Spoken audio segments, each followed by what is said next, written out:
இன்றே டவுன்லோட் செய்து உங்கள் ஃபேவரட் ஷோக்களை என்ஜாய் பண்ணுங்க. இன்னைக்கு நான் அவனுக்கு என்னென்ன குடைச்சல் கொடுக்குறேன்றதை மட்டும் நீ பார்த்துக்கிட்டுறேன்.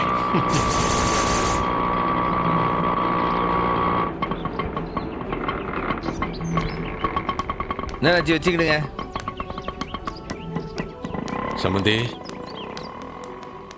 வணக்கம் வணக்கம். பைக்கு ரிப்பேரா போச்சு, மெக்கானிக் ஷாப்ல விட்டு ஆட்டோ பிடிச்சி வரேன், எல்லாம் மன்னிச்சுக்கிடுங்க.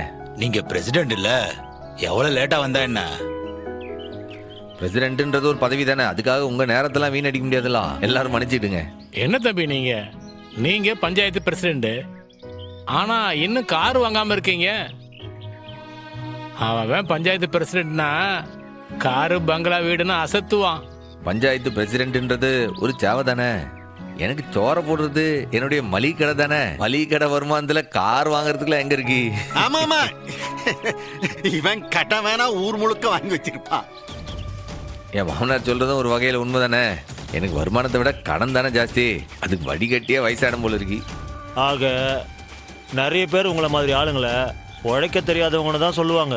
ஆனா ஒத்த பைசா கூட லஞ்சம் வாங்காம இப்ப வரைக்கும் ஓட்ட பைக்ல சுத்திக்கிட்டு இருக்கிற ஒரே பிரசிடென்ட் நீங்க தாங்க.